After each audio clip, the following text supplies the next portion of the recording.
샬롬 샬롬 샬롬 샬롬. 하나님 사랑합니다. 여러분 주 안에서 사랑합니다. 오늘 시편 90편 말씀이죠. 1절에서 17절까지 모세의 기도입니다. 1절에 보니 주는 대대 우리 거처가 되셨나이다. 산이 생기기 전 땅과 세계도 주께서 조종하기 전 곧 영원부터 영원까지 주는 하나님이십니다. 영원부터 영원까지 하나님이시죠. 주께서 사람을 티끌로 돌아가게 하시고 말씀하시기를 너희 인생들은 돌아가라 하셨사오니 주의 목전에는 천년이 지나간 어제 같으며 밤의 한순간 같을 뿐입니다. 이렇게 모세가 고백합니다. 주께서 그들을 홍수처럼 쓸어가시나이다. 그들은 잠깐 자는 것 같으며 아침에 돋는 풀 같으니이다. 푸른 아침에 꽃이 피어 자라다 저녁에는 시들어 마르나이다. 우리 인생이죠. 우리는 주의 노에 소멸되어 주의 분내심에 놀라나이다. 주께서 우리의 죄악을 주의 앞에 놓으시며 우리의 은밀한 죄를 주의 얼굴빛 가운데 두셨사오니 우리는 모든 날이 주의 분노 중에 지나가며 우리의 평생이 순식간에 다하였나이다. 우리의 연수가 70이요 강건하면 80이라도 그 연수의 자랑은 수고와 슬픔뿐이요 신속히 가니 우리가 날아가나이다. 누가 주의 노여움의 능력을 알며 누가 주의 진노의 두려움을 알리까. 우리에게 주의 날 계수함을 가르치사 지혜로운 마음을 얻게 하소서. 여호와여 돌아오소서. 언제까지니까 주의 종들을 불쌍히 여기소서. 아침에 주의 인자하심이 우리를 만족하게 하사 우리를 일생 동안 즐겁고 기쁘게 하소서. 우리를 괴롭게 하신 날수대로 우리가 화를 당한 연수대로 우리를 기쁘게 하소서. 주께서 행하신 일을 주의 종들에게 나타내시며 주의 영광을 그들의 자손에게 나타내소서. 주 우리 하나님의 은총을 우리에게 내리게 하사 우리의 손이 행한 일을 우리에게 견고하게 하소서. 우리의 손이 행한 일을 견고하게 하소서. 이렇게 모세가 기도합니다. 시편 90편을 통해서 우리가 하나님이 우리에게 주시는 말씀, 특히 시편 90편은 모세의 기도라고 부르죠. 모세의 시는 출애굽기 15장과 신명기 32장에도 기록이 되어 있는데 하나같이 우리에게 큰 감동을 줍니다. 특히 90편은 모세의 기도 이렇게 제목이 올라와 있습니다. 그 내용을 통해서 우리가 쭉 읽어본 대로 짐작하건대 출애굽한 지 그리 오래되지 않을 때 아마도 이스라엘 자손이 열 정탐꾼의 말을 듣고 하나님을 거역한 사건 직후에 쓴 시편으로 보입니다. 이 시편을 통해서 모세는 낙심 중에 있는 이스라엘 자손을 위로하고 인생의 무상함을 일깨워 겸손히 하나님을 의뢰하게 하며 하나님께서 내리신 의로운 처분에 승복하고 하나님의 자비와 긍휼을 간구합니다. 첫 번째 모세는 하나님께서 대대에 걸쳐 성도들의 거처가 되신다 이렇게 고백하죠. 주여 주는 대대에 우리의 거처가 되셨나이다. 거처는 안식처, 피난처, 거하는 처소를 얘기합니다. 집에 들어왔던 안도감을 느끼죠. 우리 집에 들어온 집이 우리 거처입니다. 기본적인 집이 크건 작건 상관없이 내가 쉴 수 있는 거처이기 때문에 소중합니다. 모세가 이 시편을 쓸 당시는 이스라엘 자손이 광야 생활을 하고 있을 때였어요. 광야는 사람이 살만한 곳이 못 되죠. 물을 구하기도 어렵고 농사도 할 수 없고 낮에는 뜨겁고 밤에는 춥고 황량한 흙과 돌들이 널려있는 곳입니다. 모세는 광야를 일컬어 그 광대하고 위험한 광야 곧 불뱀과 정갈이 있고 물이 없는 건조한 땅이다. 신명기 8장 15절에 더 증거합니다. 자연의 광야 생활은 고달플 수밖에 없죠. 물도 없고 건조하고 돌과 모래가 날는 바람이 심한 그런 곳입니다. 나무가 없으니 아무도 막아줄 게 없어요. 그늘도 없죠. 뜨겁기도 합니다. 밤에는 또 엄청나게 춥죠. 50도 정도, 영하 50도, 그리고 영상 50도, 거의 100도를 오르내리는 차이가 있습니다. 백성들은 길이 험하다, 마실 물이 없다고 불평합니다. 그러나 모세는 그들에게 하나님께서 우리의 거처가 되시니 염려할 것이 없다라고 두려워하지 말라고 하죠. 광야 생활 40년 동안 이스라엘 자손과 함께 하시면서 하나님은 낮에는 구름 기둥으로 밤에는 불 기둥으로 이 백성을 보호하셨습니다. 반석에서 물을 내서 마시게 하셨고 하늘에서 만나를 내려 먹이셨고 아말렉과 같은 대적들의 손에서 또한 지켜주셨습니다. 그리하여 척박하고 위험한 광야에서도 이스라엘 자손은 안전한 삶을 누릴 수가 있었습니다. 그러나 여리고 거민들은 크고 견고한 난공 불락의 성벽을 자랑했지만 하나님께서는 그 성을 무너뜨리시니 결국은 멸망하고 맙니다. 사람들은 권력이나 재물이 안전을 보장해 줄 줄로 생각하지만 그것은 미미하죠. 착각에 불과합니다. 예레미야 9장 23절에 여호와께서 이같이 말씀하시되 지혜로운 자는 그 지혜를 자랑하지 말라. 용사는 그 용명을 자랑하지 말라. 부자는 그 부함을 자랑하지 말라. 자랑하는 자는 이것으로 자랑할지니 곧 명철하여 나를 아는 것과 나 야훼는 인애와 공평과 정직을 땅에 행하는 자인 줄 깨닫는 것이라. 나는 이 일을 기뻐하노라. 여호와의 말이니라. 이렇게 예레미야 9장 23, 4절에 고백되어 있습니다. 성도들의 피난처와 안식처는 하나님 한 분이시죠. 우리는 하나님의 품 안에서 평안을 누릴 수가 있습니다. 안식을 할 수가 있죠. 오늘날 인류가 겪는 비참한 현실은 조상 아담이 하나님의 명을 거역하고 떠남으로부터 비롯되죠. 그 결과 아담과 하와는 하나님과 불화하고 에덴에서 쫓겨나고 이마에 땀을 흘리는 수고로 삶을 살게 됩니다.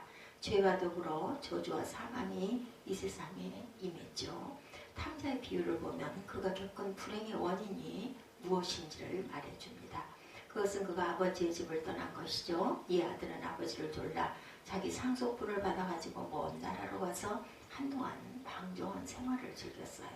그러다가 재산을 탕진하고 나자 마침 그 나라에 큰 기근이 듭니다. 알거지가 된 이 아들은 하는 수 없이 어떤 사람의 집에 더부살이를 하게 되었는데 주인은 그를 농장에 보내어 돼지를 치게 하죠. 그리고 그 돼지가 먹는 쥐업 열매도 배불리 먹을 수가 없었다. 이렇게 기록되어 있습니다. 그제야 그는 제정신이 들어 말하기를 내 아버지 집에는 양식이 풍족한 품꾼이 얼마나 많은가. 나는 여기서 굶어 죽게 되었거나 이렇게 깨닫습니다. 내가 일어나 아버지께 가서 이르기를 아버지 내가 하늘과 아버지께 죄를 지었사오니 지금부터는 아버지 아들이라 일컬음을 감당하지 못하겠나이다. 나를 품꾼이 하나로 보소서 하리라 하고 일어나 아버지 집으로 돌아오죠. 아직도 거리가 먼데 아버지가 그를 알아보고 측은히 여겨 달라가 목을 안고 입을 맞춥니다. 아들이 말하기를 아버지 내가 하늘과 아버지께 죄를 지었사오니 지금부터는 아버지의 아들이라 일컬음을 감당하지 못하겠나이다. 이렇게 고백합니다. 그러나 아버지는 종들에게 제일 좋은 옷을 내어다가 입히고 손에 가락지를 끼우고 발에 실을 신기라. 그리고 살찐 송아지를 끌어다 잡으라. 우리가 먹고 즐기자. 내 아들은 죽었다 다시 살아났으며 내가 잃었다가 다시 얻었노라. 아버지가 이렇게 말씀하시죠. 아버지는 동네 사람들을 초대해서 함께 즐거워합니다. 이 아들이 당한 모든 불행은 그가 아버지의 집을 떠난 데서 비롯됩니다. 그러나 그는 다시금 아버지 집으로 돌아오므로 비로소 쉼을 안식을 얻게 됩니다. 이 하나님을 떠난 인생에게는 안식이 없음을 우리가 이 말씀에서도 깨닫습니다. 술 마시고 오락을 즐기고 노래하고 춤추면서 방탕 안에 사는 것이 좋아 보이지만 그런 삶에는 진정한 쉼이 휴식이 없죠. 그런 생활에 탐닉하는 사람치고 몸과 마음이 병들지 않은 사람은 찾아볼 수가 없습니다. 환각에 빠져 살아가는 마약 중독자들 역시 그들의 심신이 병들고 곤비해지는 무서운 대가를 치릅니다. 요한복음 10장 10절이죠. 도적이 오는 것은 도적질하고 죽이고 멸망시키려는 것뿐이요. 하나님을 떠난 인생은 마귀의 종이 되어 안식과 거리가 먼 삶을 살 수밖에 없는 거죠. 우리 영혼은 하나님 안에서만 쉼을 얻을 수가 있다는 것을 우리가 다시 한번 깨닫고 갑니다. 4장 8절의 시편이죠. 다윗은 이르기를 내가 평안히 눕고 자기도 하리니 나를 안전히 거하게 하시는 이는 오직 여호와시니이다. 이렇게 고백합니다. 사울왕이 다윗을 죽이려고 3천의 군사를 거느리고 추격하므로 다윗은 광야의 동굴을 전전하며 위태로운 나날을 보냈어요. 그러나 그는 하나님을 피난처로 삼았으므로 마음에 쉼을 누릴 수가 있다. 이렇게 고백하는 거죠. 그뿐 아니라 하나님께서 다윗을 지켜주시니 사울이 또한 해칠 수가 없었어요. 지금 우리는 광야 같은 세상을 살아가고 있습니다. 세상 어디를 둘러보아도 안식을 찾아볼 수 없지만 대대로 성도들의 거처가 되신 하나님 안에서 진정한 안식을 누릴 수 있음을 믿으시기 바랍니다. 한편 모세는 이스라엘 자손에게 하나님이 어떤 분이신지를 일깨워 줍니다. 산이 생기기 전 땅과 세계도 주께서 조성하시기 전 곧 영원부터 영원까지 주는 하나님이십니다 라고 고백하죠. 우리가 성령의 근거에 하나님을 올바르게 아는 것이야말로 건강한 신앙생활을 위해 필수적인 요건이 됩니다. 우리가 경외하는 하나님께서 영원하신 하나님이시며 천지 만물을 지으신 창조주이시죠. 이와 같으신 하나님께서 성도들의 대대에 거쳐 거처가 되신다. 주는 3절에도 2절에 산이 생기기 전 땅과 세계도 주께서 조성하기 전 영원부터 영원까지 주는 하나님이시죠. 주의 목전에는 천년이 지나간 어제 같으며 밤의 한순간 같을 뿐입니다. 하나님 보시기에는 우리 인생의 삶이 정말 눈 깜짝할 사이도 아닌 거예요. 두 번째 모세는 성도들에게 인생의 유연함을 겸손히 의지하라고 말합니다.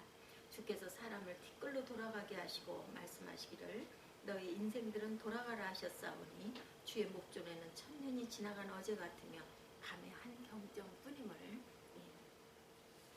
말씀합니다. 5절에 주께서 저희를 홍수처럼 쓸어 가시나이다. 저희는 잠깐 자는 것 같으며 아침에 돋는 풀 같으니이다. 푸른 아침에 꽃이 피어 자라다 저녁에는 뱀바되어 마르나이다. 이렇게 고백이 되죠. 인간은 누구를 막론하고 티끌로 돌아갈 운명을 타고났습니다. 하나님께서는 타락한 아담에게 말씀하시기를 내가 내 아내의 말을 듣고 내가 너더러 먹지 말라고 한 나무 실과를 먹었은즉 땅은 너로 인하여 저주를 받고 너는 종신토록 수고하여 그 소산을 먹으리라. 땅이 내게 가시덤불과 엉겅퀴를 낼 것이라. 너희 먹을 것은 밭의 채소인즉 내가 얼굴에 땀이 흘러야 식물을 먹고 필경은 흙으로 돌아가리니 그 속에서 내가 취함을 입었음이라. 너는 흙이니 흙으로 돌아갈 것이다. 이렇게 말씀하죠. 모세 역시 주께서 사람을 티끌로 돌아가게 하시고 말씀하시기를 너의 인생들은 돌아가라 하셨사오니 이렇게 증거하죠. 이 말씀처럼 사람은 이 땅에서 영원히 사는 것이 아니라 때가 되면 흙으로 돌아갑니다. 이것은 하나님께서 정하신 원칙이므로 누구도 예외가 될 수가 없죠.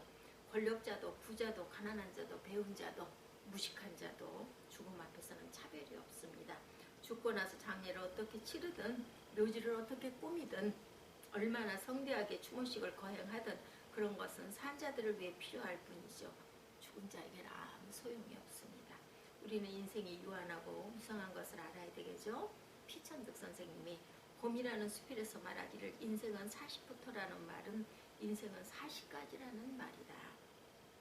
다른 것은 몰라도 내가 읽은 소설의 주인공들은 93%가 40 미만의 인물들이다. 그러니 40부터는 여생인가 한다. 40년이라면 인생은 짧죠. 그러나 생각을 다시 하면 그리 짧은 편도 아니다 라고 말합니다. 참 욕심이 없는 분이죠. 그러나 대부분의 사람들은 그의 말에 동의하지 않고 인생은 60부터다 이렇게 말합니다. 요즘은 100세 시대가 되어서 연세가 높은 분들도 내 나이가 어때서 이런 유머스러운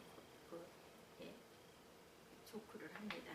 그런 쾌활함이나 낙천적인 생각은 건강하게 살아가는데 도움이 되겠죠. 실제 요즘은 수명인으로 100세를 사는 사람이 상당수가 된다고 합니다.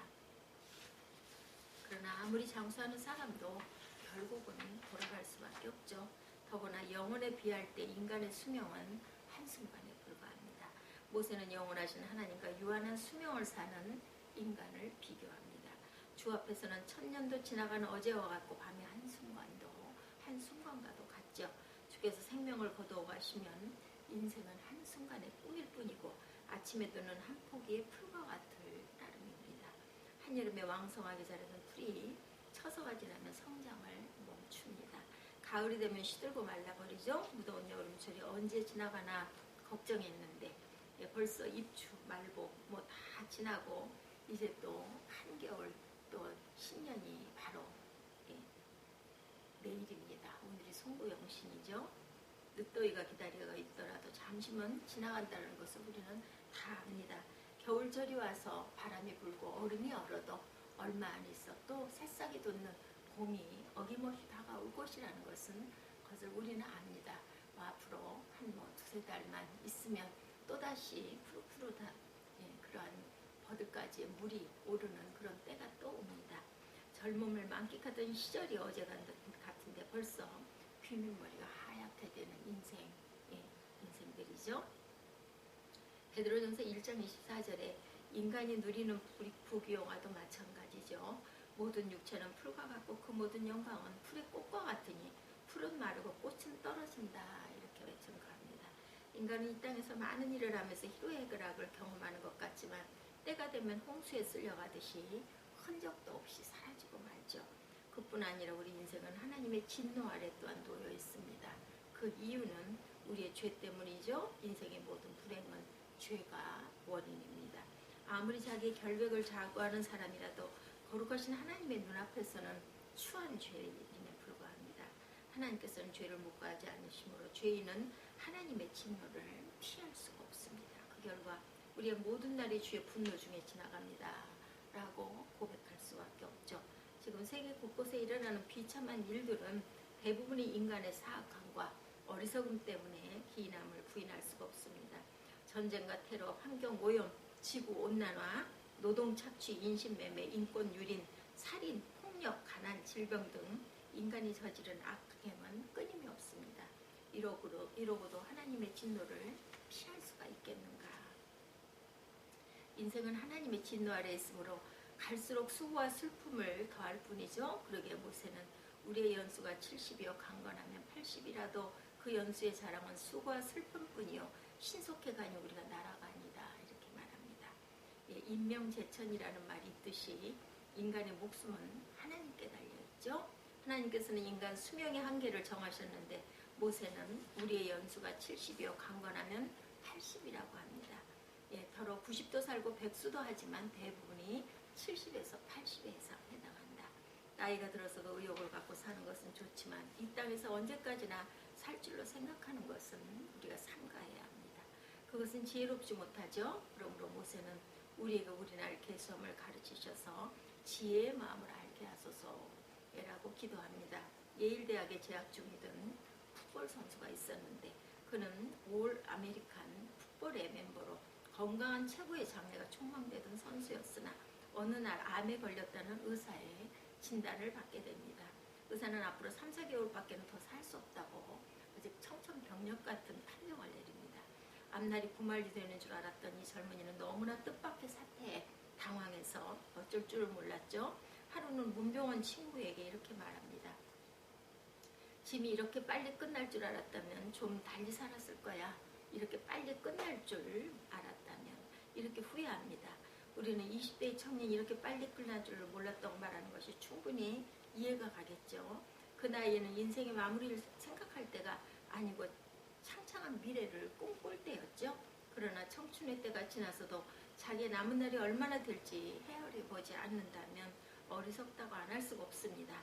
우리는 하나님께서 언제라도 부르시면 할렐루야 하고 외치고 세상을 하직할 만반의 준비를 갖추고 살아가는 저와 여러분이 되셔야 할 줄 믿습니다. 에베소서 5장에 그런즉 너희가 어떻게 행할 것을 자세히 주의하여 지혜 없는 자같이 말고 오직 지혜 있는 자같이 하여 세월을 아끼라. 때가 악하니라. 16절에 이렇게 증거합니다. 그러므로 어리석은 자가 되지 말고 오직 주의 뜻이 무엇인가 헤아려보라. 17절이죠. 자기의 남은 날을 계수하는 사람은 세월을 허송하지 않고 무엇을 위해 살아가야 할 것인지를 생각하면서 아껴서 사용할 것입니다. 세월을 아끼는 가장 지혜로운 방법은 우리를 향하신 주님의 뜻을 따라서 살아가는 것입니다.